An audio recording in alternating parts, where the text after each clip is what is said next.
All right. What is up, everybody? We are live New Year's Eve slash, I guess, New Year's coming here in just a few minutes. And while we'll let everybody sort of file in here, New Year's Eve in the Gregorian calendar, also known as Old Year's Day, refers to that's pretty catchy. Old Year's Day. That's what I'm gonna start calling it from here on out. It's from Wikipedia, by the way, so who knows if it's true or not. Refers to the evening or entire day of last day of the year, the 31st of December. In many countries, New Year's Eve is celebrated with dancing, eating, drinking, and watching lighting fireworks. Some Christians attend a watch night service to mark the occasion. Celebrations generally go on past midnight into New Year's Day, January 1st. The first places to welcome the new year are the Line Islands, part of Kiritabi, I think Tarara, I think is in that one. I read a book about the sex lives of cannibals. I can't remember the author, and it's just a clickbait title. It has nothing to do with that, but it is a pretty good book. Just sort of a personal, I don't know, just a personal travel book is really all it is. But they're the first ones to do it. Samoa and Tonga in the Pacific Ocean. In contrast, American Samoa, Baker Island, and Howland Islands, part of the United States minor outlying islands, are among the last. So over there, generally in that Hawaii area, is going to be who celebrates it last. New York, I guess, in the United States would be the first to celebrate it, the first time zone to celebrate it, and then California in the, I guess, part of the United States that's attached to each other would be probably 3 hours later would be the last, unless you count Alaska, which stretches into another time zone. But yeah, there you go. So happy New Year's Eve, happy New Year's, or whatever you want to call it.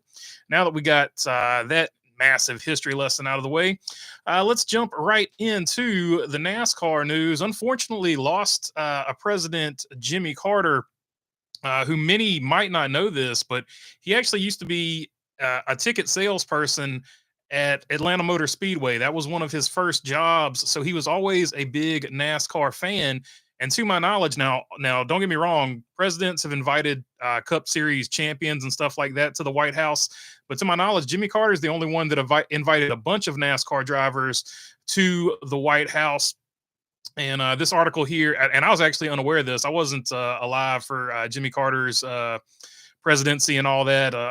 And obviously, you can call any president good or bad. You can literally call every president bad if you really wanted to take that angle. Have we ever had a good president? But I can't speak for after he got out of the White House. I know he worked with Habitat for Humanity a lot and stuff like that. So I think he did try to be a good dude, at least after he was president or whatever.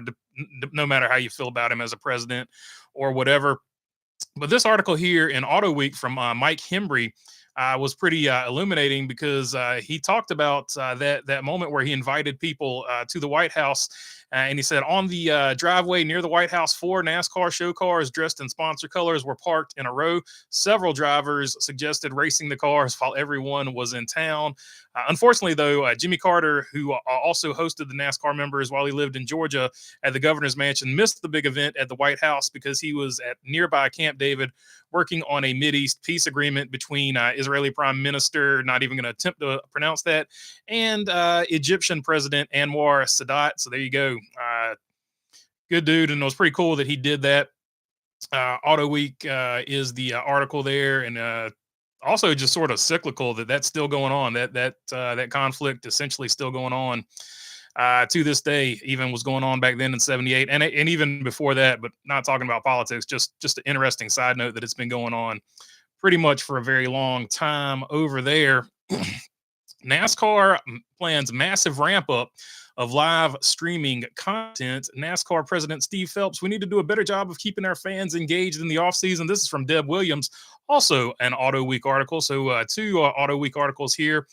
But basically, Steve Phelps said only 14% of the content seen in 2024 originated in the facility. However, in 2025, in addition to the networks covering the NASCAR races, there would be a robust content throughout NASCAR.com, NASCAR social media channels, YouTube, Netflix. He described it as a massive ramp up with a facility devoted to live event productions on the weekends and feature content during the week and in the off season. And it's going to be a 50% increase in content seen from that new building, the new media center that they built over there So good article there. And I think overall that's a good thing. I think NASCAR needs to make that push to get on social media to push things out there because the old model was on TV and you actually had a lot of help from sponsors back in the day with the old model as well, putting faces with sponsors with cars and stuff like that with commercials. Ward Burton Caterpillar, that was a classic one. You remember the Michael Waltrip at the wrong racetrack, all the Michael Waltrip Napa commercials, things like that. Dale Jr. Budweiser commercials. I remember the one with him and Ti where they swapped rides. They were both driving Impalas. Ti was driving the race car really slow, and Jr. was driving Ti's Impala really fast. Just all kinds of commercials like that. The Gillette Young Guns. That essentially that content is no longer there, and the TV model to support it, even if it was there, is no longer there. Not saying that some sponsors don't still do a good job. Brad Keselowski, RFK, his cellular sponsor, the orange car there, they do a great job. The convertible Mustang, that was a great commercial. But now it's more on social media and streaming, so they need to address that market, and they said they're going to go with a driver first approach in a different article, if you remember me talking about that not too long ago. So I think it's good that NASCAR is meeting the fans where the fans are at now, and I'm glad that they're going to be producing that content, which essentially is going to be, let's just be honest, it's going to be fluff pieces and stuff like that. But you're at least going to see the drivers. You're going to be able to see the drivers' personalities, and you're going to associate them because they'll be wearing their sponsor gear and a lot of this stuff. You'll associate them with the sponsors, so it's going to be an overall win-win for the sport. So I do like the fact that they're going to ramp up, because in my opinion, this is a big thing that they've been missing for a long time, ramping up their presence on social media by letting their drivers be in front of fans on social media. They do a great job at the racetrack with drivers being in front of fans, but they've done a poor job with drivers being in front of fans on social media. So it looks like they are addressing that this year. So that is definitely a good thing. Also saw in the Sports Business Journal that NASCAR is unsure about returning to Chicago for the street race past 2025. NASCAR COO Steve O'Donnell is not commenting on whether 2025 will be the last year of the Chicago street race or whether the series will eventually compete in Saudi Arabia, but he does maintain that domestic and foreign interest in the sport is significant. So yeah, I mean, I think after the 3-year contract, I think with the headache and all the stuff they had to go through politically to get that race in Chicago, and the fact that every time that they've held the race, even though the race has been very successful TV ratings wise and stuff like that, and it's had some great storylines from it, it has lost money every single time they did it. And they said they're okay with losing money because they're just trying to grow that market and things like that. So they're happy with it. They look at it as sort of like an advertising type deal. But I do think after this, they will probably try to move that somewhere else. And I do think in the overall scheme of things, moving one race around to somewhere that doesn't have a race from time to time, just, every 3 years you rotate to a different track. That's not necessarily the worst idea. Now, I don't know about, racing in Saudi Arabia. I don't know how close they are to that. But, Mexico City, something like that, for sure. You could see something like that just moving around every so often. They're in a different place. So that's going to be interesting to see how it all pans out and who will get that race if they do leave Chicago. Like I said, a lot of things up in the air, but I did want to mention that because I did see that on here today as well. And then the whole AI thing. So I guess people got fired up on Twitter. I didn't even really pay attention to it because in the off season, I really don't go on Twitter unless I have to. I don't think anybody's day has ever been improved.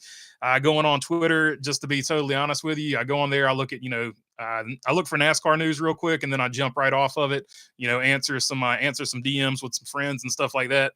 But other than that, don't really mess with Twitter too much because I haven't seen where it's ever improved anybody's day.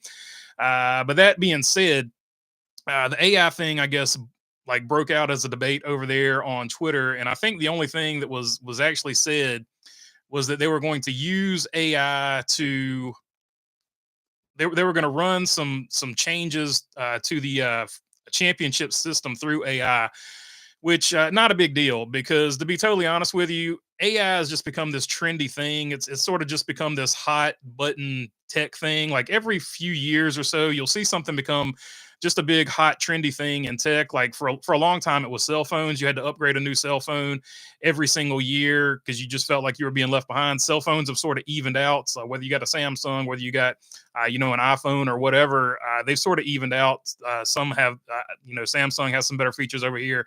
iPhone does some better things over here, depending on what you're looking for. But for the most part, you've evened out. There's not really, one's not really greater than the other. It's just up to personal preference. If you go 3 or 4 years without getting a new phone, you're not really missing out on a ton of stuff, is what I'm sort of getting at. So the phones were the big thing for a while. Then there was like a tablets phase, then drones. Like there was a couple years where everybody just had to have a drone. Like there's just these phases of big tech things. They tried to make electric cars like a big tech thing for a while. Like for 1 or 2 years, electric cars with the younger demographic was the main thing that they were focusing on. That was the new tech that everybody wanted to have, had to have, and things like that. And so now it's AI. AI is the new tech trend.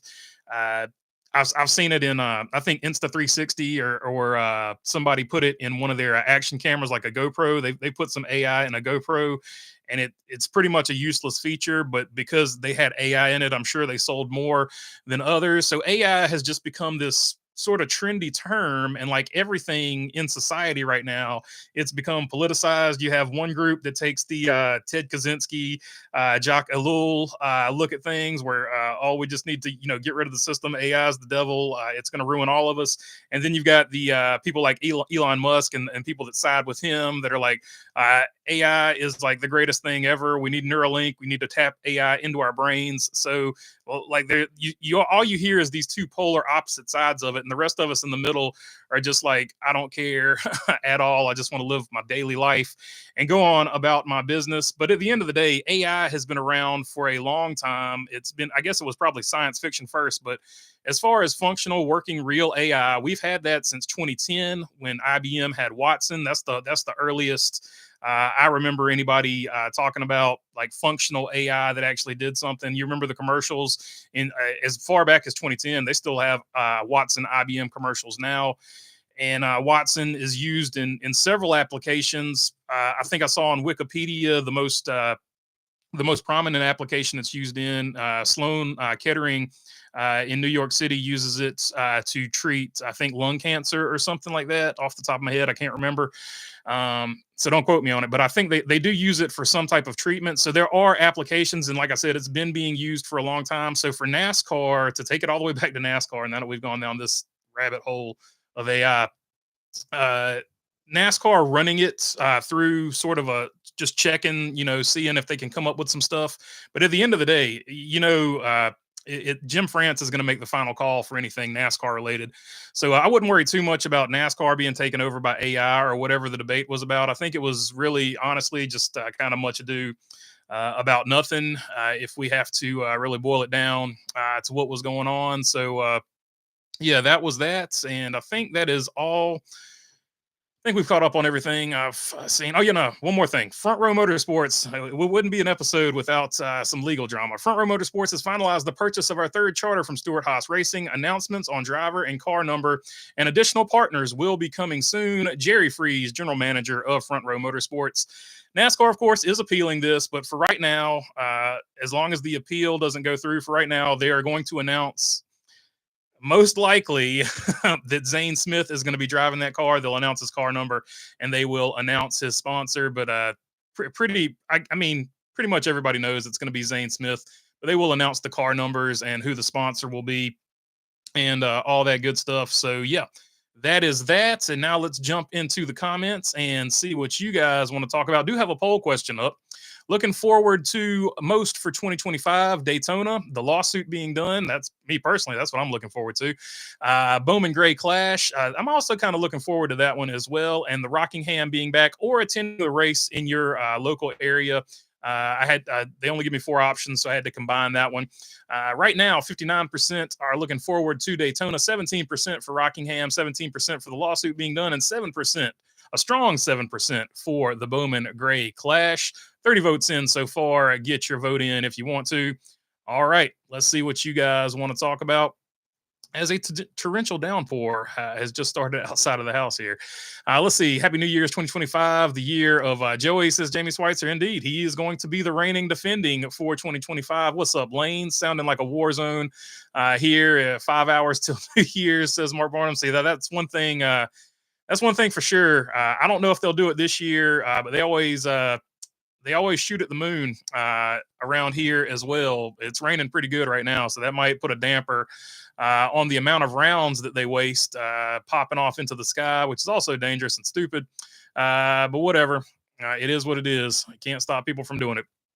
Happy New Year in between the lanes. Happy New Year, Timber Race. Hi, y'all from North Idaho, and Happy New Year from Cassandra. What's up, Cassandra? What's up, Work Phone? And what's up, North Idaho? Fiesta Bowl and Winter Classic today, says in between the lanes. Yeah, it looks like Alabama went down. So I don't know how many people had that on their bingo board. I know Lane Kiffin definitely didn't, but Bama goes down. Let's see here. Happy New Year, BB. Happy New Year to you as well, Stephen. Emilio Jr. What's up, Cassandra, says Mark Barnum. My New Year's resolution is to attend more local races, says Perry Earl. That is a good New Year's resolution. I like that. The local races definitely would love your support. There's just a whole bunch of hungry young drivers, and it's always more fun the more people that are in the stands when they win races, or even sometimes just getting to the racetrack at the local level is a win in itself. So speaking from personal experience on that one. Work phone saying, what's up, Jamie from Cassandra. Happy almost BB Newburger Day. Hope the Donald likes this show. Oh my God, haha, says John Williams.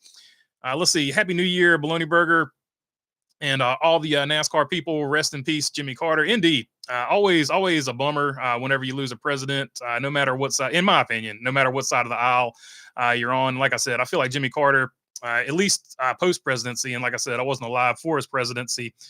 Let's see. I feel like he did do a good job with Habitat for Humanity as he was in his later years. My last bit of advice for 2024. BB, did you get any NASCAR diecast for Christmas? I did not. I'm sort of off the diecast thing for a little while until I get some other things in place, which we'll talk about at a later date. My last bit of advice for 2024 is if you are afraid of elevators, take the steps to avoid them, says Mark Barnum. Indeed. Stairs are faster and better for you. Work phone. Stairs are faster, says Work phone. Healthier to Cassandra, says Mark Barnum. Please let 2025 be the last Chicago street race. I hope it rains again, says Joseph Wooten. I mean, I'll be honest with you. I don't hate that it rains there. I just hope it doesn't rain enough that it delays the event. I do like watching the cars race in the rain at a road course, so street course, whatever you want to call it. Racing in the rain is kind of fun. The Ayrton Senna fan in me coming out there. Happy New Year's from Camaro with the super chat. Appreciate you there. Big fist bump to Camaro. And I forgot to mention this. A bunch of members weren't showing up on my thing. So if I missed you as a member re-upping for the last 2 or 3 streams, fist bump to you as well. Apparently it wasn't showing up in my thing, and somebody in the Discord let me know that a couple weeks ago, and I meant to say that on the last episode, but I forgot to. So if I missed you, there's your re-up fist bump right there. I heard Watson is a nice guy, says in between the lanes. Yeah, I don't know the full story behind Watson. I can't remember if that was like the guy that they he was on the other end of the phone when Thomas Edison made the phone call, or if he was just the first guy that ran IBM. I don't remember the full story behind that, but it's something like that. He's either the first CEO or most successful CEO of IBM, or the guy that was on the other end of the phone when Thomas Edison made the first phone call or whatever across the United States. I don't know. Hard to remember that story. Anyway, hi, did Martin buy a part of the team, says Nathan Campbell. I have no idea. Any news on new manufacturers, says Sean Kaminsky. I don't have any news on new manufacturers, but if I had to go DraftKings and put my own personal money on it, I would say probably Honda is going to be the one. If one comes, it would probably be Honda. Cody Ledger, Happy New Year's. AI going to give us a March Madness bracket. Everyone in 36 charter cars make the playoffs. The first race is like the round of 64, then the round of 32, the round of 16, the round of 8, the round of 4. Championship. Only 5 races matter, says Cody Ledger. It'll come up with something. So far as AI coming up with stuff like that, I'll give you a story on AI. I typed in Tora Tora Tora, which is a World War II Pearl Harbor movie, and I typed in the movie Pearl Harbor. I was like, what is the difference? And or are they the same? And I was talking about the movies, and AI looked at it, and AI didn't understand that I was talking about the movies, and it said, no, Pearl Harbor is so much more than Tora Tora Tora, and it went off on this big tangent about how important Pearl Harbor was, and I was like, that I wasn't even I was talking about, are the movies based off of each other? Because I feel like Michael Bay, we were talking about this in Discord. I feel like Michael Bay heavily pulled from Tora Tora Tora for his Pearl Harbor movie. But probably should have pulled some more from it because Pearl Harbor sucks almost as much as I Miss You. That is a reference to Team America. F yeah.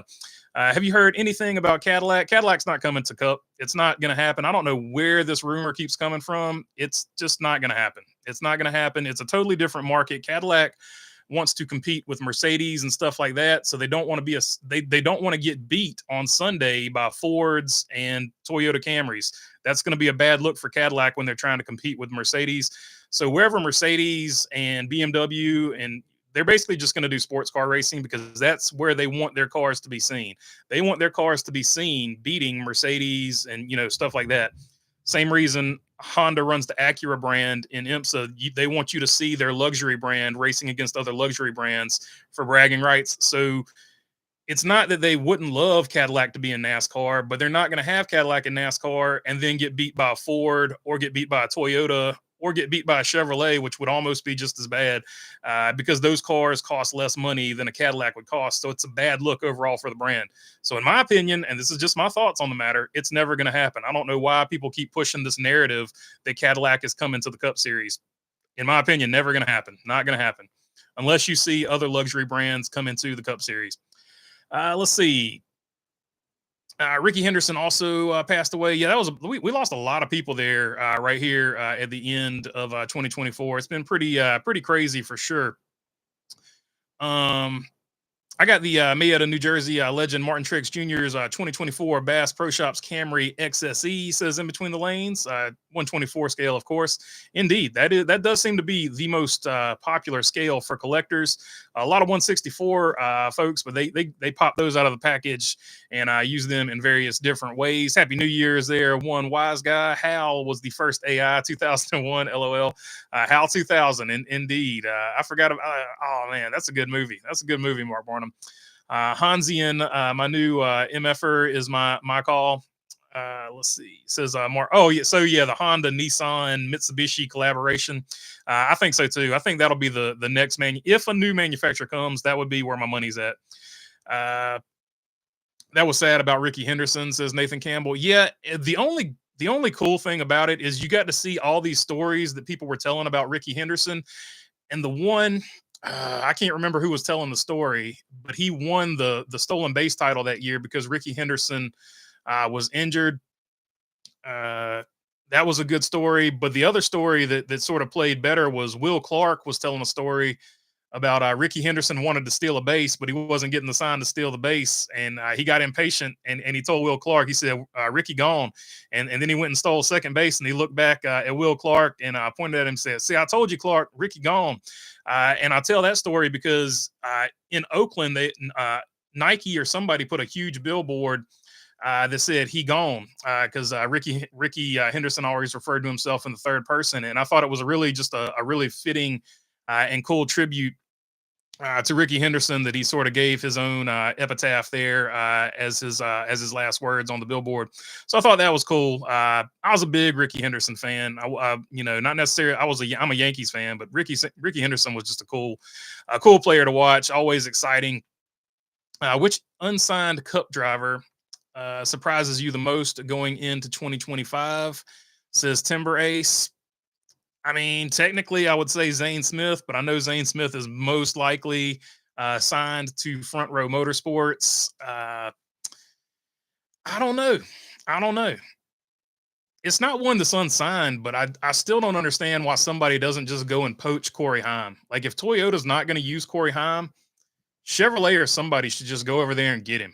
Like Ford, somebody just go over there and get him. Like if Toyota's not going to use arguably their best driver as far as the lower divisions, just somebody else go get him. Like I don't get it. I don't get why Corey Haim is not at least in the Xfinity series right now. That's just such a head scratcher to me. Always has been. Let's see. Tarzan, the Andretti, says Nathan Campbell. I'll tell you why to replace Chevy, says Nathan Campbell. Chevy's already coming with another car though, so I don't know. Let's see if you wanna hear a story about Pearl Harbor. Listen to Mike Rose podcast, The Way I Heard It, with the granddaughter of a survivor off the USS Arizona. Yeah, I just got finished watching Band of Brothers. I don't know how much more World War II I can handle this week, because Band of Brothers is a great series, but man, it's a Debbie Downer at the end of it, no matter what. But a great story being told. Uh, but yeah, Nathan Campbell, as far as Cadillac coming, I just don't see where any credible sources are saying it, other than like people on Reddit and stuff like that. Like I just don't see where the rumor keeps coming from, other than people just really really want it to happen. Like don't get me wrong, it would be super cool for Cadillac to be in the Cup Series. That's not how GM wants to market it. And as far as marketing and stuff like that, they spend tons of money on marketing. So if they don't see it viable, it's just one of those things that's not going to happen. Let's see. Happy New Year, BB. I wish you a great one, brother. Happy New Year to you as well, Tony. Harold Reynolds won. Harold Reynolds, that's who it was. The Stolen Base Championship when Ricky got hurt the one year. That's who was telling that story. Ricky Henderson called him up and said Ricky would have had whatever he won the Stolen Base title with. He said Ricky would have had that by the halfway break or whatever, by the All-Star game, I think is what he said. So that was a great story too. I hope everyone has a happy new year, says OJ and Toothpaste. Will Front Row change the number? That's a good question. We know number four. Number four is going to be Noah Gregson. I guess Todd Gilliland is driving 34, if I remember correctly. So I don't know if it'll be 38 or 36, or what's going on. There was a school of thought that Todd Gilliland was going to drive the 38, but he ended up with the 34. So it'll be interesting to see what number he ends up with. You've got all those numbers from Stewart Haas Racing to pick from, other than the four. So it'll be. I don't know if you even need to keep the number for points and stuff like that anymore. I don't know if that would even be a consideration, but there is. I guess if that's still a thing, that might be a consideration. But I don't know. I don't know what the number will be. My guess would probably be 36, but I don't know. Will Corvette be the next Cup car for Chevy, says Jamie Schweitzer. So, according to Chevrolet, they're spinning Corvette off into its own brand, sort of like I guess Dodge spun Ram off into its own brand. So, Corvette does have a four-door coupe. That's their words, not mine. They could race that, but I feel like that's probably going to be the same platform that Chevrolet is making their car on. But I don't, to my knowledge, last time I heard, it's not called the Chevy Corvette anymore. It's just called Corvette. So it'll be the Corvette Coupe or the Corvette sports car, whatever they want to call it, Corvette, whatever. So I don't know. But a lot of people have speculated that too. Corvette could work if GM scraps their plans of making Corvette a standalone brand. So that one would be possibly more likely, but I do think eventually you get the Camaro back in the Cup Series after they do their hiatus or whatever they're doing with it, because they've already said Camaro's coming back, and well, more or less people are going to be disappointed when it comes back, because it's probably going to be some type of electric car. Let's see, Escalade to NASCAR, says Perry Earl. That would be God, the Gen 1 Escalade and the Gen 1 Navigator. The Gen 1 Navigator probably had the most body roll of any car I've ever driven. But if you could drive cars with that type of body roll, that would be pretty insane.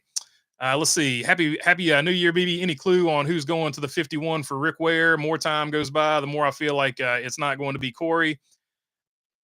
I don't know. I don't know. Well, it's probably going to be it's probably going to be a Corey or a Cody. So it's either going to be Corey LaJoy or Cody Ware would be my guess.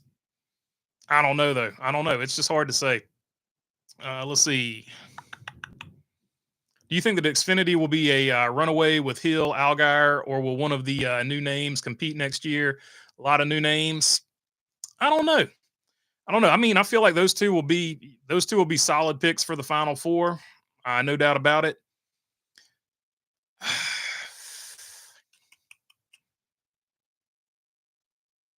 It's going to be hard to say. Like it just depends. It just depends on who gels. But I would still say if I'm picking, I would pick those two as the favorites. But obviously, somebody coming in, anybody over there at JRM, anybody over there at Joe Gibbs Racing, they're gonna be tough to beat. So pencil them in as well. Does Sam Mayer put it together going over there to Ford? Is that going to be his is that going to be where it clicks for him? Sheldon Creed, will it finally click for him going over there to race for Haas? Like it's hard to say. It's almost impossible to predict. But that's what the early preseason predictions are for. So if I had to take a guess, I would say Hill or Algar probably. I would take them over any of the new guys coming up. Just because it's so hard as a new guy being in a new situation. Those guys are in familiar situations. I think it's going to pay off for him. Earth 2, Jimmy Johnson wins the Daytona 500 and his 8th championship, says Jamie Schweitzer. Will Spire name change in the year to TWG? Oh, that's a good question. I don't know if it changes to TWG, but it might have Andretti somewhere in it, would be my guess. So there is I will say there's a possibility of a name change, but I think the name change will include the name Andretti because the name Andretti, much like the name Petty, would be good for marketing, much like the name Earnhardt is good for marketing. So you could see Andretti probably worked in there, like Andretti Spire, like that would sell pretty good in my opinion. FS1 has been playing a lot of greatest races in the last few days. I haven't been checking out FS1, but I do watch a lot of the old races on YouTube. NASCAR remastered a bunch of them if you want to check out the NASCAR YouTube channel. Let's see. Did you watch any of the bowl games? I have not watched any of the bowl games as of yet. I might watch Duke get blown out by Ole Miss, and I probably will watch the Oregon game. But other than that, probably won't watch in too many past that. That's Corey Lovejoy. Corey Lovejoy, says Nathan Campbell. So we're gonna go with Corey Lovejoy from here on out. Let's see. I know a lot of negativity surrounding him last year, a lot of his own doing, but I hope Corey LaJoy is still driving in some series next year. Always seems like a good guy. Yeah, I feel like he gets the job done. No matter what, I feel like he was just mentally sort of in a funk last year, and it came out on the track. Like confidence for a race car driver, in my opinion, is one of the biggest things you can have out there. So once your name gets mentioned that you're getting dropped, like I feel like I don't even feel like I know he knew about being replaced before it ever came out in the news, which is why he took some shots, in my opinion, at Justin Haley. So having that extra pressure on you, and then you were supposed to do really good this year, and this and that and the other thing, like he probably had too much pressure on him. That probably affected his confidence a little bit.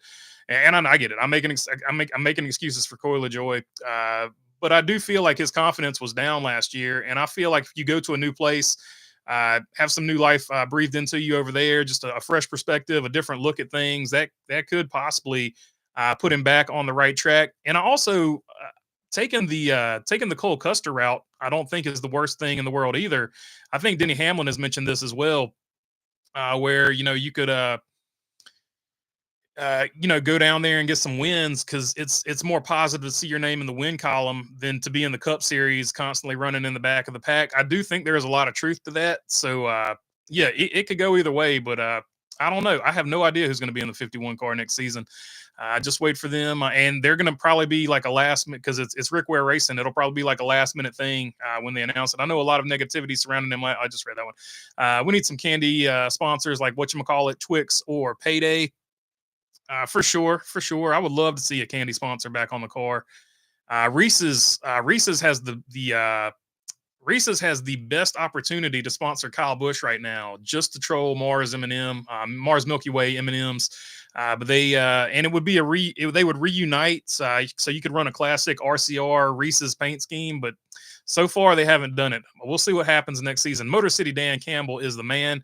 He gets the job done no matter where he goes. I still can't believe the Dolphins fired him when he was interim coach over there, because they had a good run when he filled in.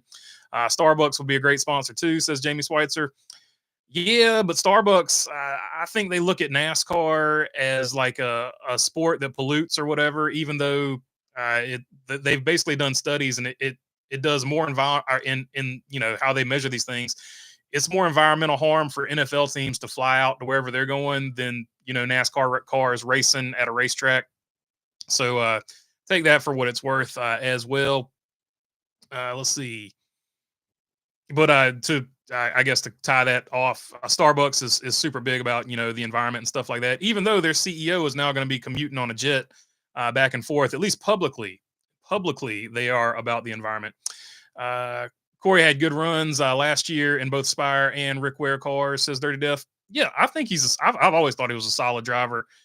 For whatever reason, as things went downhill for him on social media, like he lost his ride. Like, I think there was just a lot of stuff going on last year that probably affected his confidence a little bit. BB the Bills unfortunately dominated the Jets on Sunday. Rodgers now has been sacked over 500 times in his career, and is is one touchdown away from 500 touchdowns. Hey, there you go. He can tie it up. It's ironic that he's replacing Brett Favre, because Brett Favre had a similar statistic, except I think Brett Favre's was like interceptions to touchdowns or something like that for a little while at least. Bumblebee saying, I'm just here for AI bologna burger. That's deep lore right there. I am AI generated. Everybody knows that. I'm totally not a real person.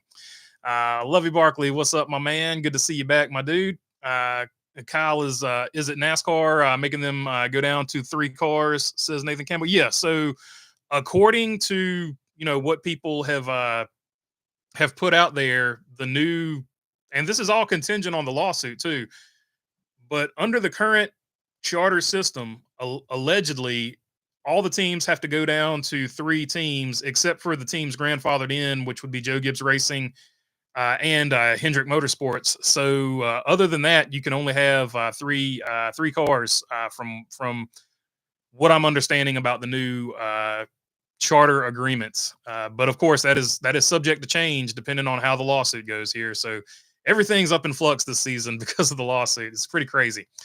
Let's see. But yeah, it would be NASCAR reducing teams to 3 charters aside from those grandfathered in, to answer that question more simply. Also works at Applebee's. Man going for it on 4th down, says in between the lanes, and always situationally aware, keeping the spreadsheet over his mouth so you can't see what play he's calling or what you're ordering. Mark Barnum saying, what's up to B? What's up, Mark? Says B. Watch the 2004 Martinsville race in FS1, and it was crazy how different those cars race. Today's car is so much more stuck to the ground compared to those cars, and races better on short tracks. Yeah, so with the splitters and stuff like that, these cars are much easier to seal off and get lower to the ground. So yeah, it's just a totally different thing. I do miss the cars coming down the straightaway and having the nose up in the air and then the nose diving down when you go into the corners. I do miss that look. For sure, but it is what it is. It changes over time. Bump stops change that anyway. So once the Cup Series started using bump stops and stuff like that, the ride heights, you went to a ride height rule and all kinds of other crap. So they started using bump stops, and now regardless, you're not going to see the nose come up and go down like that, which is called a conventional setup. With bump stops now, no matter what they're running the car, unless you eliminate bump stops or bump springs somehow, the car would sort of be what's called platformed, sealed off, whatever you want to call it, for aero. But yeah, back in the day, conventional setups, they were fun to watch for sure. Let's see. Corey to the 51, says Nathan Campbell. So he's going with Corey LaJoie for the 51. I think he's still deciding. I think he's got an opportunity to race either that or maybe a truck next season, according to Door Bumper Clear, and they're usually pretty on point with that stuff. So, but I think somebody said the truck ride got taken, so maybe So if their information is correct, I guess the 51 would be what he has chosen. Jamie Schweitzer saying what's up to Lovey. Lovey saying what's up to Jamie. Justin Marks confirmed the 3-car limit with those exceptions you mentioned, says Dirty Def. So there you go. The 3-car limit is has been confirmed by Justin Marks. I thought I'd read it somewhere, but I didn't want to say for certain without something in front of me. A lot of stuff happened this past year. Just so much stuff logistically to keep up with. Compared to previous seasons. Ty Gibbs racing, Tim Cindric racing, and others would be the workaround, says Cody Ledger. Oh, yeah, for sure. That's really good point, Cody Ledger. That's really the only thing it's going to create. You're going to see other drivers just put teams in their names so that you can squeeze basically a fourth car every so often to race here and there. So and good point. They've already gotten ahead of the game with Ty Gibbs and Tim Cindric on those teams. You'll see more of that as well in the future. Millionaire Neighbors setting off professional fireworks on Lake Norman right now, says Jamie Schweitzer. Hey, so there you go. Enjoy the fireworks, and they're going to. I don't know if they do it at Lake Norman, but there's probably going to be some rounds going off in the air here before too long as well. Gen 6 looked awesome at super speedways and actually missed the sparks flying from low riding setups. That is one good thing about night races. You do get to see the sparks as the car bottoms out. You don't want to see too many sparks, though, because you're actually slowing yourself down there. Have you heard of any of the Gen 8 stuff, says Nathan Campbell? Just that it's not necessarily off the table. I don't know how soon because even if let's say they started doing it right, and they're developing the Gen 8 right now, it would take them 2 to 3 years. So I think even if they started developing it right now, because NASCAR just notoriously takes their time building these things.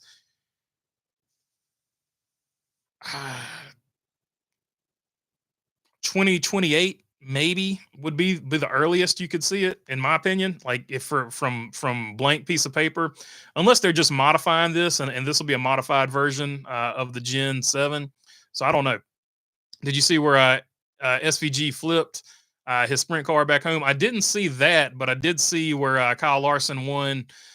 He defended his I guess he was trying to give away 100,000 or something like that. I don't know, some type of money in no limit or high limit, no limit soldier. I thought I told you high limit racing. Somebody was about to win a bunch of money, but then Kyle Larson showed up and won the last race, so he didn't max out the award. So Kyle Larson defended his own money, I guess, in that situation. That's off J-Ski, says Nathan Campbell. Let's see. Oh, talking about Corey LaJoy, I guess. I love fireworks, but my dogs hate them. It's already started at my house, but they're barking up a storm. Yeah, little dogs' ears. They don't like all that loud noise. Happy New Year, BB, and all, says Michael Honeychuck. Can you safely implement and happy New Year to you as well, Michael. Can you safely implement a rear wing without the COT problem?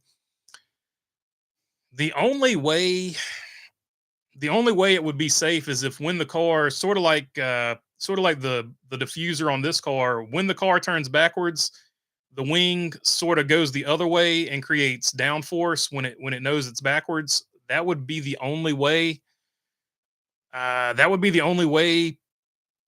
Maybe you get around that. But other than that, yeah, I don't think there's no one, because once a wing is turned one way and it turns the other way, it becomes it goes from being a spoiler to a wing, I guess. Is trying to say the opposite. Yeah, there's no way to do that without having a mechanism where it flips the other way when it's backwards, which I'm sure they could figure that out. They've had adjustable rear wings for a long time. Poor neighbor is setting off professional fireworks on Lake Gaston. Now it's raining. That's part of the risk of outdoor activities. You always got to worry about the weather. Did we find out which team Truex will be driving for at the Daytona 500? He said it will be Joe Gibbs Racing Associated. So probably he said no matter who he drives for, it's going to be prepared by Joe Gibbs Racing. So probably Ty Gibbs Racing, if I had to guess. With the information out there right now, that would be the best guess that I have. So, and I don't know if any of that's come out yet or not. I haven't seen anything to my knowledge, but I'm pretty sure he'll be racing for Ty Gibbs uh, on that deal because he's already come out and said it's going to be prepared by Joe Gibbs to his understanding. Joe Gibbs Racing to his understanding. So the only way Joe Gibbs could get away with that is for him to be running a Ty Gibbs race car, which might be why Ty Gibbs all of a sudden owns a race team. So if you put all that together, pretty confident it'll be Ty Gibbs there. Let's see. So Formula One DRS style wing, yeah, except for just when you're going backwards, it opens up. Aaron, I meant says Jamie Schweitzer will John Hunter win a Cup championship next year? Says OJ and Toothpaste. A good chance he wins it on Earth too. Might go back to back on Earth too. That dude has a ton of talent, but man, does he really reminds me of a more aggressive Ricky Stenhouse Jr. where he's either going to run really good or he's going to put it in the wall. Like there's just no in between. Worst NASCAR race you ever watched, says OJ and Toothpaste. Rockingham, 1992, I want to say. Kyle Petty, I think, led every single lap, and Ernie Irvan ran in second place. And Ernie Irvan was always about 3 to 4 car lengths behind Kyle Petty, and nobody else was even in the same area code as those two. So that's probably the worst one I've ever watched live and in person. If you want to see it, put your TV on double speed on YouTube and go watch the 1992 Rockingham race, the first one, the beginning of the year when it's cold, if I'm not mistaken. I might be wrong about that, but I think it was the beginning of the year. You watching the ball drop tonight? I doubt I'll make it. I never was a big New Year's Eve person, so I probably won't watch it. Worst NASCAR race, I just read that one. Is Tim Sanders the owner of the two that means the Mean Princess trying to start a second Cup team? Says Nathan Campbell. Tim Cindric would be Penske. They've basically already got 4 though, with Josh Berry driving the Wood Brothers car. But yeah, they could do the same thing with their deal. Tim Cindric owning the team, and then that's who they would run their probably their road course guys and stuff like that with. Hopefully, nothing weird happens in 2025 with Bubba Chastain and Buescher make the playoffs. Says Lovey Barkley. I agree. All 3 of those guys. I feel like it's just the statistical anomaly that we had so many winners that they didn't make the playoffs this year because they statistically had way better years than some of the guys that won and got in front of them. But that's the way the playoffs are set up. That's the system everybody had at the beginning of the year, and that's the way the cookie crumbles. Will they make the playoff? Will they make playoff changes? I would like to see them make a win. I would like to see a driver be at least 25th in points to qualify. If they make any changes, I think that would be the one. And I do think they are going to, according to what Kyle Larson basically accidentally leaked or whatever, it does seem like they are going to make some changes, at least according to him. So I do think that they will make probably a change similar to that, but who knows? It's NASCAR. I never want to predict what NASCAR management will do because they always surprise me. Going all the way back to like 2002, 2003, when they I guess got mad at Matt Kenseth for winning the title the way he won it and came out with the chase format. I don't think anybody saw that coming at all. Mine has to be Mark Martin coming in too early to lose from first place, worst race ever, says Jamie Spicer. Man, if you were a Mark Martin fan and watching that, I swear that would be the absolute worst. Kyle Petty led 484 of 492 laps in the 1992 AC Delco 500 fall race. Thank you, B. So I was wrong about it. It was the fall race at Rockingham, North Carolina. So it was the ladder race. But yeah, that was an absolute clinic. I mean, the Mellow Yellow 42 put on a show. And I think he started either on the pole or on the outside pole. So he owned that racetrack for a little while. Also, Petty only won 8 races, but in 6 of those, he led over 80% of the laps in that particular race. When he won, he dominated, and that Mellow Yellow car was The Mellow Yellow car was probably one of the best schemes of all times. I put it right up there with Davey Allison, Dale Earnhardt, the Wood Brothers. Richard Petty, all his various iterations. That red and white Kevin Harvick car, the Jeff Gordon Rainbow car, the Jeff Gordon Flame car. I don't know, just tons of them. But those are off the top of my head. Those are the ones that like jump out at me. The Miller High Life car, like that's one of the all timers. Bobby Allison, Dick Trickle, 84, Bobby Allison 12. Uh, what's another good one that was just like super iconic? 33 Skull Bandit. That was a good one. Tons. I'll do this all day, man. There were so many good looking cars, basically all from that era, if I'm remembering correctly, other than the Flame car, which was a little bit of a different era, the Jeff Gordon Flame car. Curious if the Tide Ride, all the Tide Rides were good. So that's like every era of Tide Ride, really. Curious if the new charter agreement guarantees that the 16 teams will make the playoff format every year. That would be another thing that they might look at. So I don't know. I like it better as like maybe having 10 or 12 teams. I think maybe two wild card teams, 10 teams qualify, then two wild card teams. 16 is like half the field. So like it's not even special for some drivers in certain situations to make the playoffs. Like you can almost guarantee that most of your Hendrick drivers, most of your Joe Gibbs drivers are going to be in it just about every year. So I don't know. I feel like 16 is too many. It doesn't make it special enough to get into the playoffs. But that's just my opinion. I it's hard for me to think about it because I don't really like the playoffs anyway. But I mean, it is what it is. You got to do it for the TV money. How they get around the 3 car limit is by selling off a team to another team, says Nathan Campbell, or just running the 3 car team and then just go over there and talk to Colleague, and Colleague is now running a third car, or any of your other 2 car teams. The Wood Brothers could run 2 more cars. So if Ford needs to run another car, just go talk to the Wood Brothers, go talk to Rick Ware Racing, any of your other 2 car teams. There's any number of ways you can work this out, or start a team like they've done with Ty Gibbs, Tim Cindric. You can make That's what I talk about with racing. You can make rules in racing all day, but what you're fighting against is a culture of people who have looked at rules and tried to figure out ways to get around rules. So the more rules you make in racing, the more expensive you're going to make it, and B, it's just we're just going to figure out ways to get around it. So like you can make all the rules you want to, we're just going to figure out ways to work around them, and that's part of the fun of the sport. So it is what it is. For 2025, I would also like the Coca-Cola to have more cars on track. Why bother sponsoring 5 people and not make the cars for all 5? Yeah, like they only sponsor people from time to time, and there's probably a lot more. I'm sure they would like to do it more often than that, but I feel like it probably just lines up where they can only get 1 or 2 races here and there on a lot of those drivers, because a lot of those drivers are high profile drivers. Like it's hard to squeeze a Coca-Cola ride onto Joey Logano, because Joey Logano is already basically sponsored for the full season just about every year, I would imagine. So part of that comes into it. Denny Hamlin, until recently, his slate was filled up with sponsorship rides.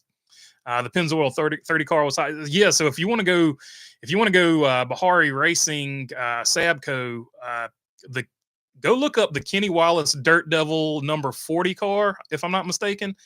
That is probably one of the most underrated paint schemes of all time. But yeah, the original, I don't think they've had a single Pennzoil car, including Steve Parks, which I love. They have not had a single Pennzoil car that was better looking than the Michael Waltrip number 30 Pennzoil car, and I will die on that hill. Just something about that plain all yellow with the red 30, it just popped. It popped when you saw it in person. It popped when you saw it on TV. And on hero cards, when you had the right lighting with the photographers and stuff, that car just in person, that was one of the better looking cars.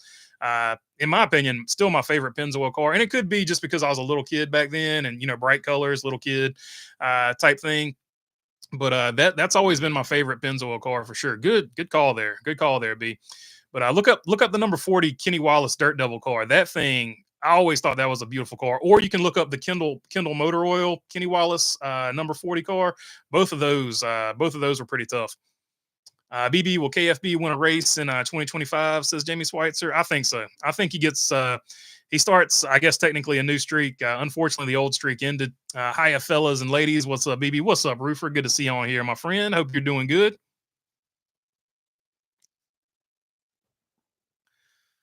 I'm making the prediction KFB is going to do a Dale Senior and win the Daytona 500. That's who I'm picking too.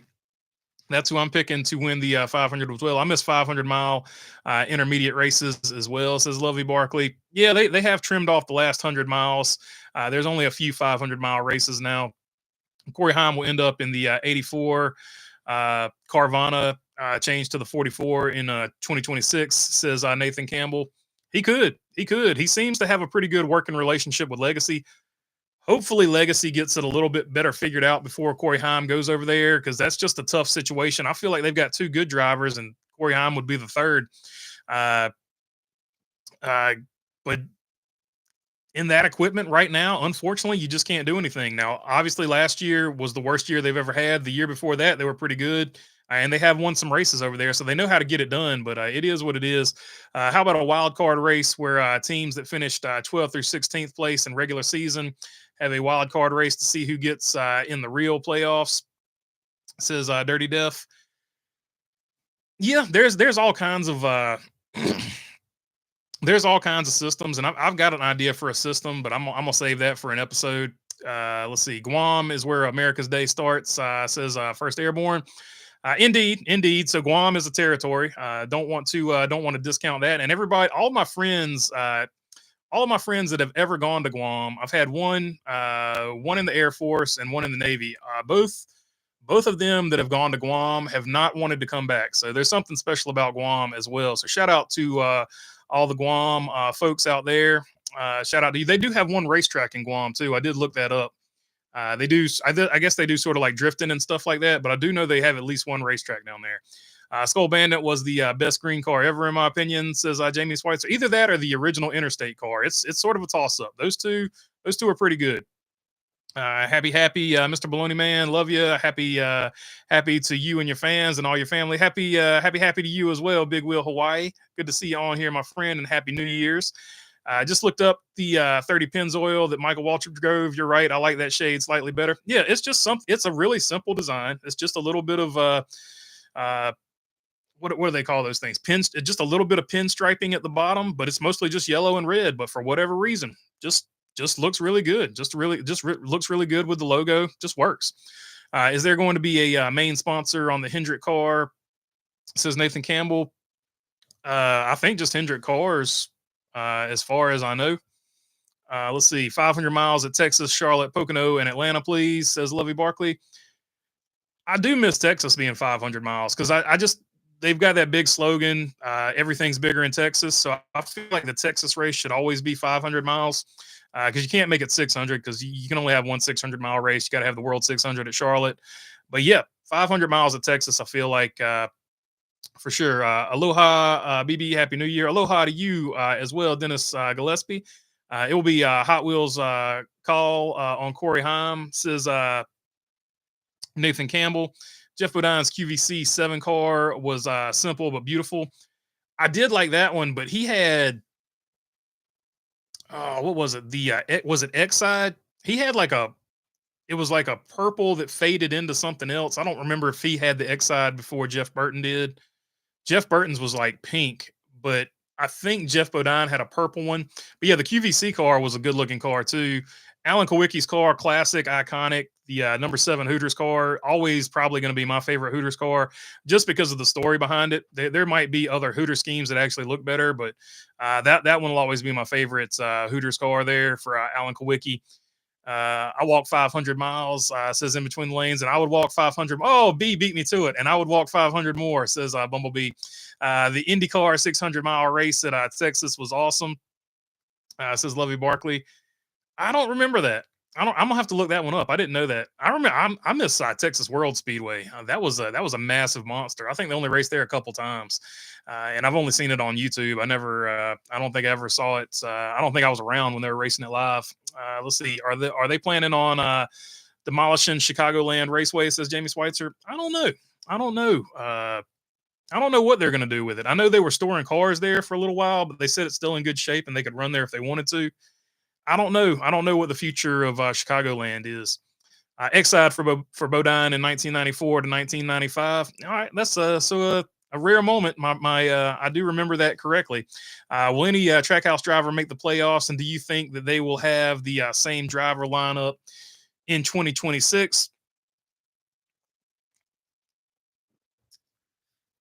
It's hard to say. It's hard to say. It's really going to depend. It's going to depend on how good Connor Zilic does in the Xfinity series. There's a lot of things at play here, so let me just lay it. Let me lay it all out. What I'm thinking about here.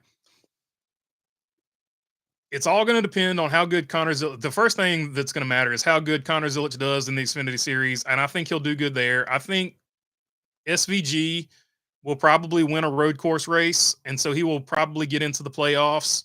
So he will probably be a perennial there.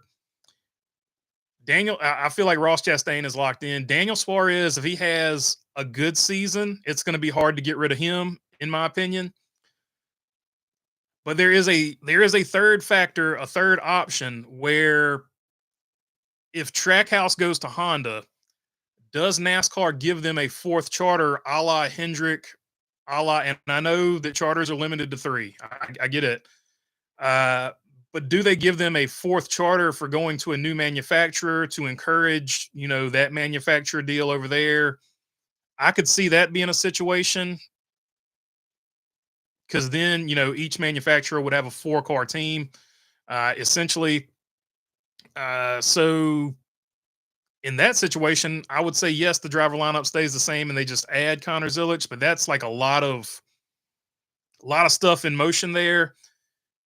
There's also a situation where Daniel Suarez, if he has a bad year, they get rid of him and they bring Connor Zilic up. But that being said, I would hate that because I feel like Daniel Suarez is a good driver and he keeps being a good driver that keeps getting bounced out of places because they want to bring in a new driver.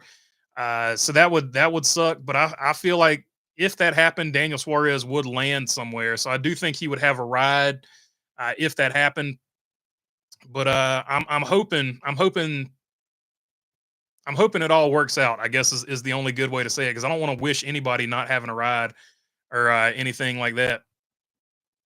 So let's see here. David McSwain, Happy New Year to you as well. The Reclaimers will, to my knowledge, are still walking 500 miles. They're definitely still performing it in concert. I can, at least as early as 2012, they were still performing it in concert. Indy has their last 600-mile Texas race in 2019, I believe, says Lovey Barkley. Coca-Cola is the main sponsor, says Nathan Campbell. Yeah, so they had they did have Denny for one race last year. They had Suarez for one race. I don't think Austin Dillon ran one last year, but Austin Dillon has run a Coke car before.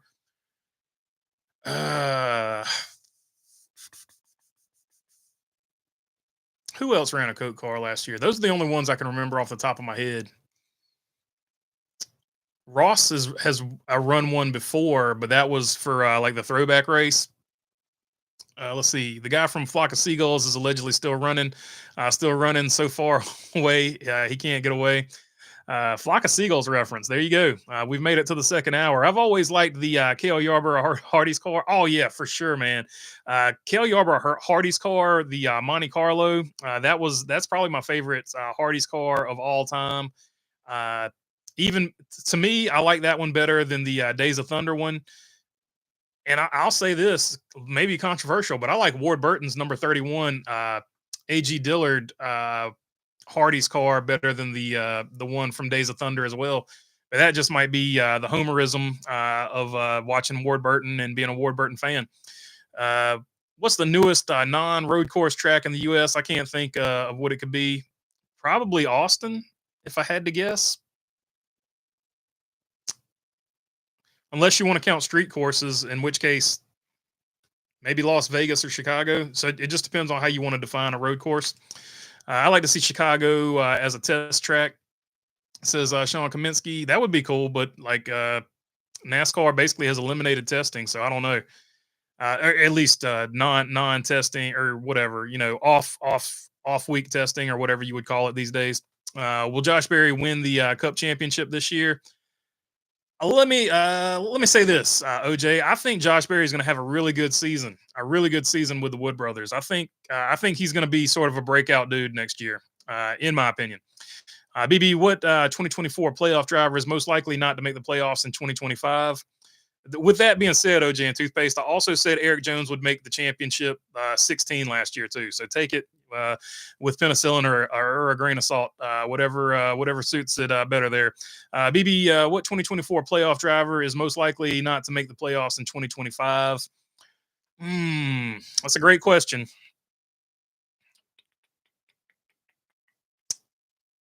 Harrison Burton, because he's not in the Cup Series. I picked the easy way out there, Jamie Schweitzer. Let's see. Brother, that color in the beard is getting more and more like mine, all one color. Yeah, indeed. I got two racing stripes, but they're starting to blend in. I'm basically just gonna have one racing stripe here before too long. What's up? Let's see. Who's your too early pick for the Daytona 500? I'm going with Kyle Busch until Kyle Busch wins it. That's I feel like he eventually gets it done. He's with RCR. They're a really good plate racing team as well. So I feel like he's got a good chance of winning it pretty soon, as early as this year. I like what you're thinking, BB. Chevy is getting crowded with Spire basically being a fourth key partner. Going to Honda would make sense. Yeah, you become the number one, and that's basically, people don't remember it. Joe Gibbs Racing was always on the cusp. They were sort of where Trackhouse was at when they were aligned with Hendrick. And then when they went to Toyota, they became Toyota's number one priority. And then all of a sudden, you got what Joe Gibbs is today. And not that they didn't win championships with Chevrolet and Toyota, but Joe Gibbs once they went to Toyota, just a whole different thing, whole different amount of money, whole different feel and vibe to them. It just became a much bigger team than when they were, just basically what Trackhouse is with Hendrick right now as well. BB, what is the best New Year's party you went to back in the day? Fort Lauderdale, I guess, maybe. I don't even know what year it was. 2008, 29 to 2009, somewhere in there. Drinking Cristal and being stupid. To be honest, didn't purchase the Cristal. Just people got it like that down there, I guess. Let's see. TJ Moorshed saying Chase Elliott had a Coke scheme at Richmond. That's who I couldn't think of. Chase Elliott with the Coke scheme for sure at Richmond. There you go. Let's see. And he was the new Coke driver this year as well. So I was wondering if he would get a scheme with the new sponsorship, being the most popular driver. I figured he would, and he did for sure. Totally forgot about Richmond. Good call. Appreciate y'all. TJ Moorshed, what's going on, BB? Happy New Year's. Happy New Year's to you as well, TJ. Good thing for Ross or Suarez. I think they're valuable enough to stay in Cup. Could be for a lesser caliber team, but will be racing somewhere else in the Cup Series as well. Yeah, I think so too. BB pulled out a Kyle Petty line. Indeed. We got to drop the namesake here every once in a while. Connor will be driving for Junior, and it will be Bass Pro Shop. Yeah, that's who he's going to drive for this year. We're talking about when 2025 ends, will he replace somebody over there at Trackhouse? And that's the big question, right? Let's see. I remember when he wrecked his car and they went and got him from a parking lot to replace it, and he won the race.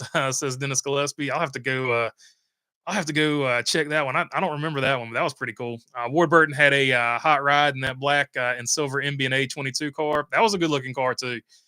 He'll forever be the 22 Caterpillar guy, but he had all of his paint schemes were good. The MB&A car was really good looking. The Hardy's number 31 car was really good looking.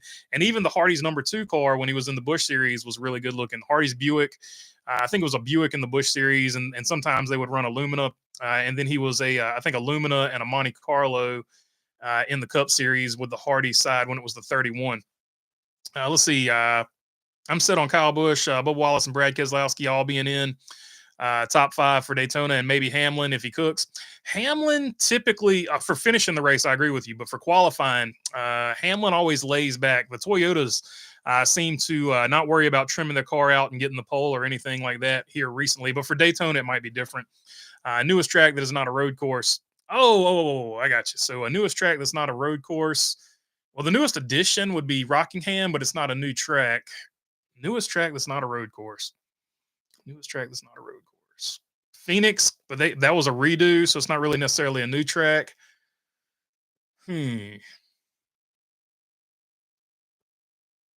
What was built first? Was it Kansas or Miami? Was Kansas or Miami built first?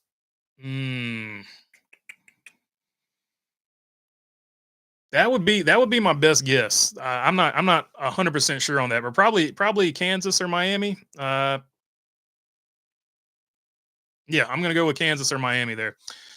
Homestead. Ward Burton had a hot ride in that black and silver MB&A car. I read that one. I think I vote for Martin Truex Jr. Says Dirty Death. I mean, I'm in the 9 car only. Says Nathan Campbell. Chase Elliott loses a playoff spot to Bush. I predict. Says Jamie Schweitzer.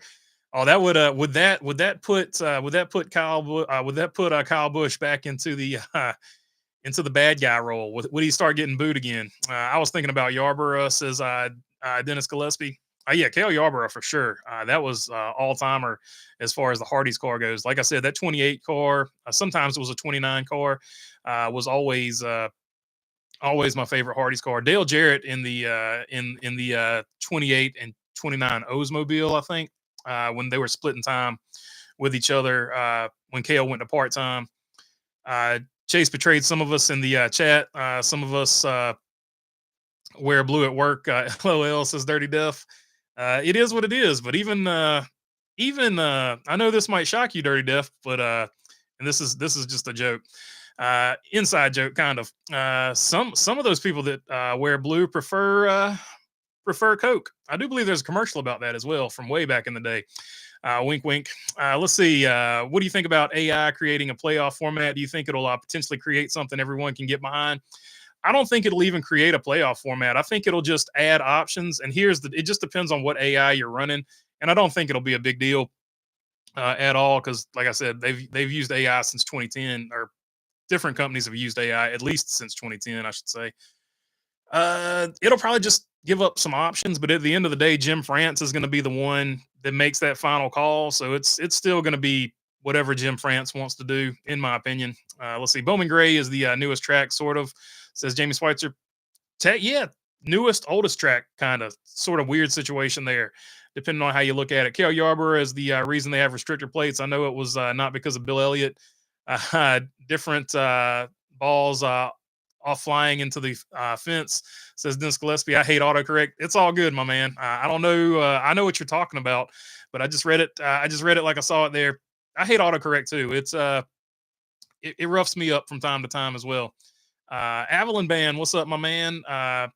Do you mess with Burger King? I like Burger King. I'll be honest with you. I do like Burger King. I like the original chicken sandwich, and I like the from time to time you got to get a Whopper, and they're pretty funny. They're pretty funny on Twitter, sort of like Wendy's. They got some smart butt things to say on Twitter or social media, I guess I should say, from time to time.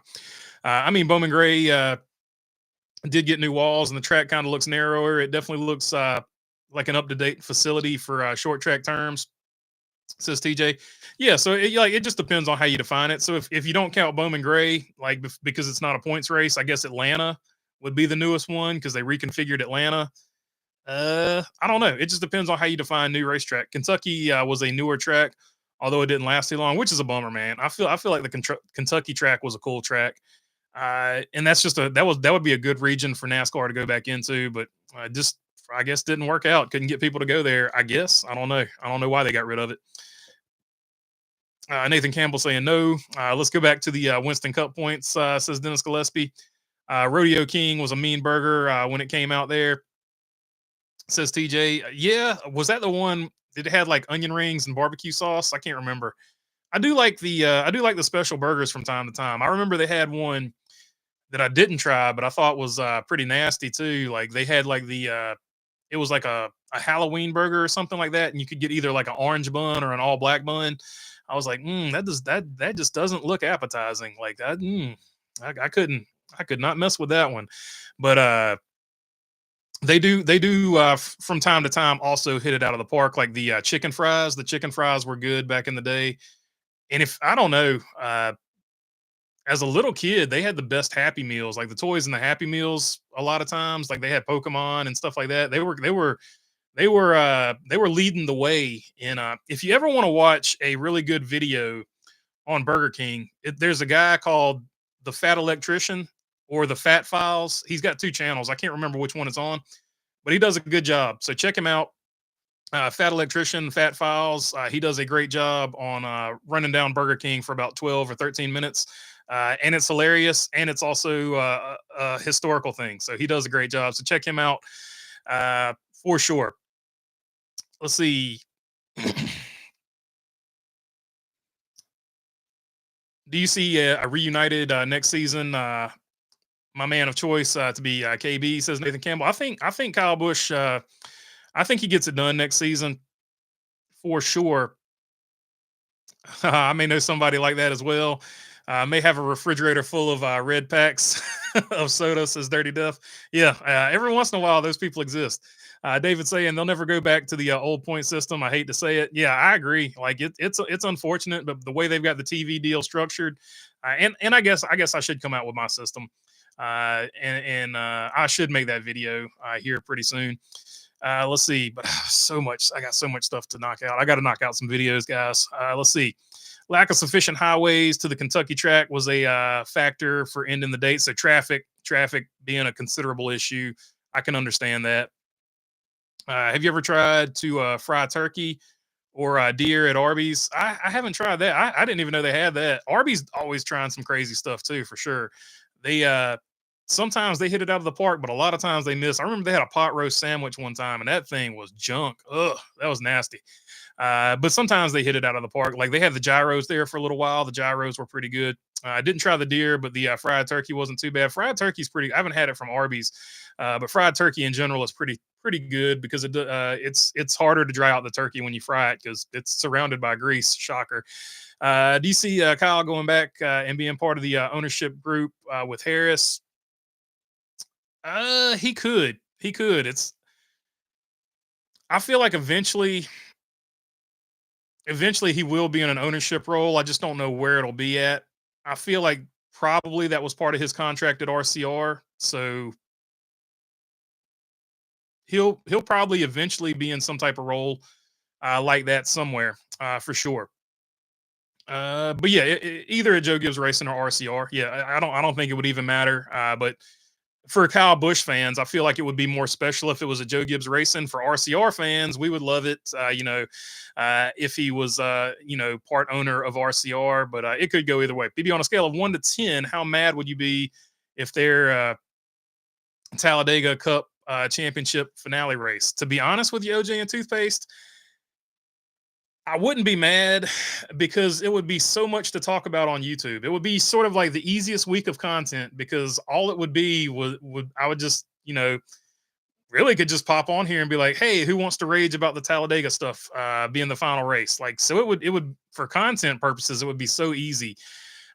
I don't as far as the sport goes, I think it would be the worst thing they could possibly do because just so many reasons, but the championship would feel less legitimate because that race has so many things that could go wrong.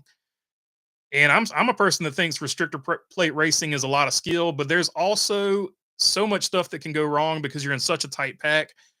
You could have the best car, you could have the best race, and you could get taken out by somebody that pulls, something stupid for no reason, racing in 28th.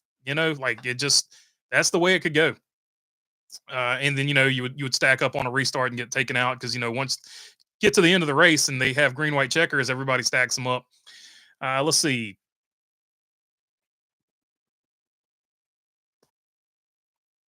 Let's see. BB, what's better, Denny's versus IHOP? Oh God, such good options there.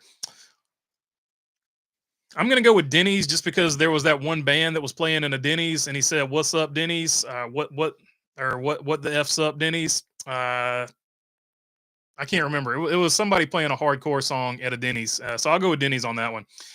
Let's see. Fried chicken from Hardee's, says Aaron Flynn. Fried chicken from Hardee's back in the day before it became Carl's Jr. Hardee's was just a totally different deal before Carl's Jr. bought them out. Arby's used to sponsor a car, if I remember correctly, many decades ago. Yeah.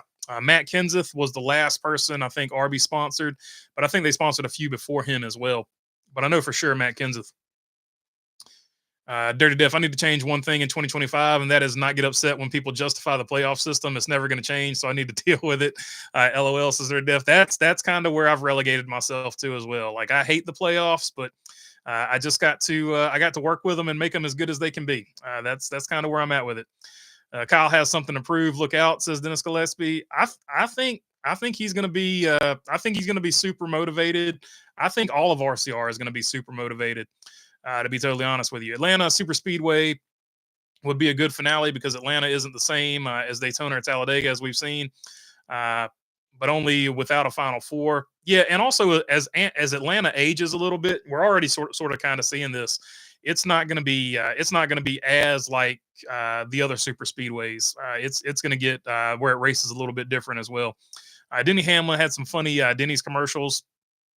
Says Lovey Barkley. He had some really good Toyota sponsor fire commercials as well. Arby's sponsors Rick Ware Racing, says Lovey Barkley. Hey, so there you go. They've sponsored Rick Ware Racing as well. I forgot about that. Good point. Good catch there, Lovey. Weather is about to get bad here. Happy New Year's to all, says Aaron Flynn. I'm gonna down the hill that make the Coca-Cola 600 the final race, says Jamie Schweitzer. That would be pretty wild. That would be pretty wild.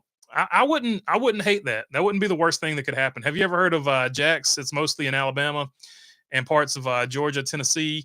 It's known for their breakfast. It's also not Jack in the Box. It's just Jack's. I had some people. I forgot what part of Alabama they're from, but they did talk about Jack's because they liked Bojangles when they came here.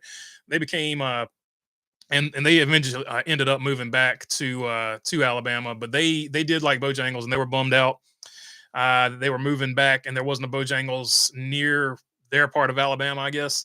But yeah, they did talk about Jack's and I think was it Ski? I think it was Ski Soda. They talked about a couple things that Alabama had that North Carolina didn't have. So it's always cool to see regionally what some places have and others don't. Denny's should sponsor Denny Hamlin, says Jamie Schweitzer. That would be pretty cool. Playoff crap makes drama. NASCAR loves more drama. Yeah, there was a good point there, David McSwain. There used to be an old TNT commercial. TNT, we know drama. That's kind of how I feel like NASCAR is sort of skewed. NASCAR, we know drama. If you remember the TNT commercials, you get it. If not, you're like, what's this old man talking about?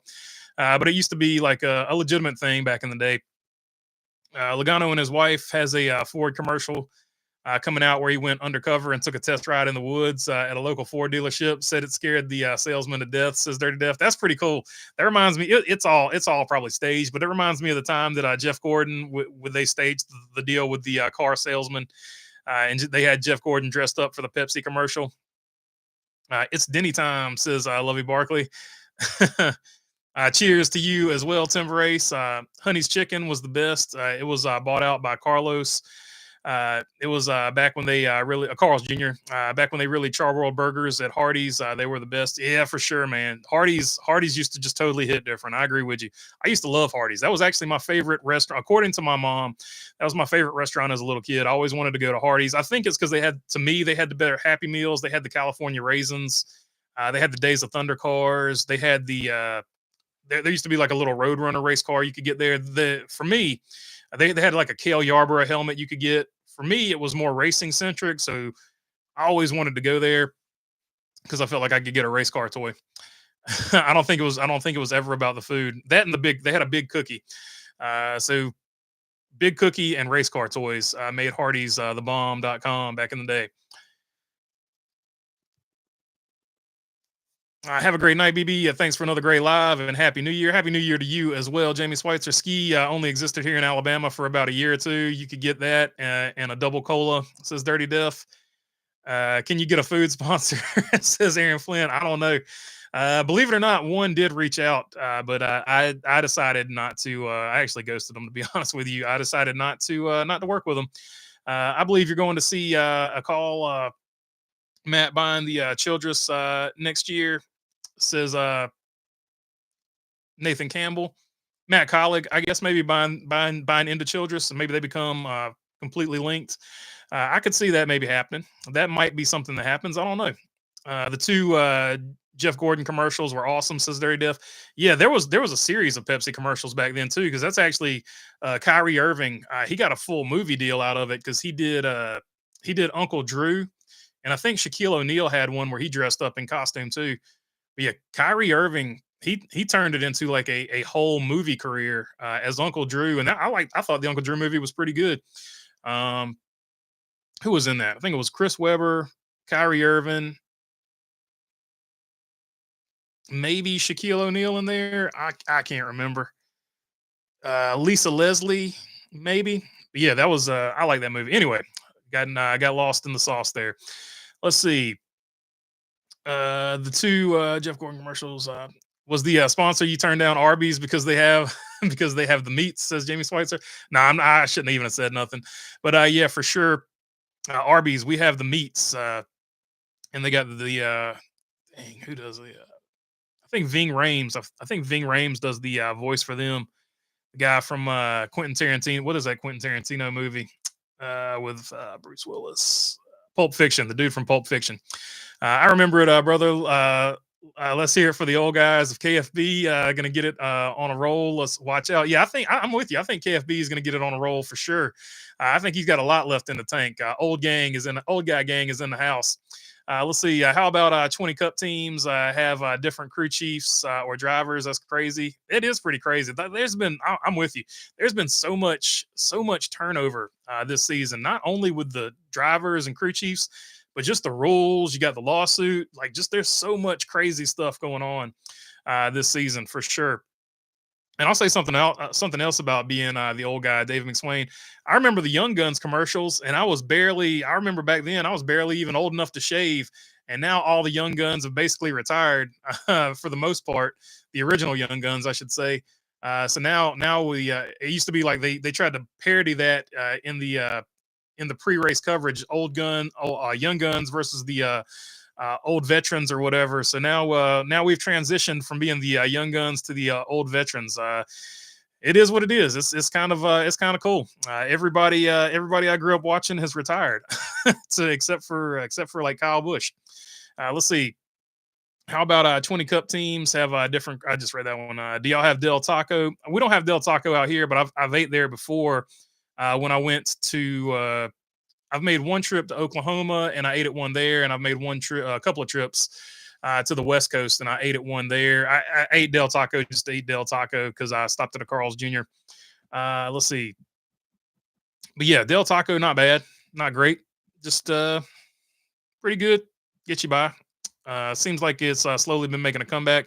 It was big here in the 80s and then it disappeared. Yes, it's been bought out by Carl's Jr. So Carl's Jr., that's another one that they own. You'll see them a lot of times. In Texas, it was still hard. Like, part of Texas is still Hardee's. The other part of Texas is Carl Jr.'s. I pulled into a Hardee's that had a Del Taco, if I'm not mistaken. I might be wrong about it, but I feel like it was a Hardee's with a Del Taco. But you'll see some Carl's Jr.'s with Del Tacos attached to them as well. Hamlin's the only one. Oh yeah. Good point. Hamlin. I grew up watching him as well, too. So yeah, Hamlin is the only original one left. Kyle Busch, I think, was the second year of the Young Guns, so he's still technically in it. And Jimmy Johnson still makes some starts from time to time, so I guess he counts as well. BB, are there any celebrities you want to see give the command before a race? Says Lovey Barkley.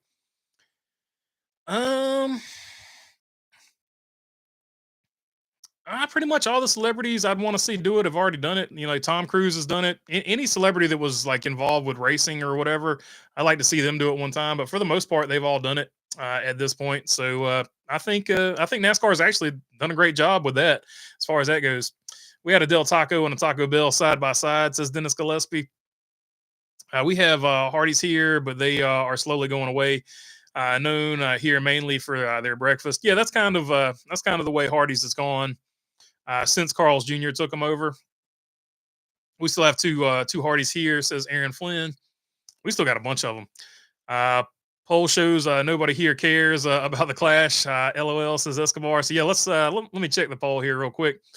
Daytona, 55% is what people are most looking forward to in 2025. 18% for the lawsuit to be done, and another 18% are ready for Rockingham or attending the race that's nearest them. 8% Bowman Gray Clash, so 8% right there. And that looks like the end of the chat here. So that's going to wrap this one up. I appreciate you guys hanging out.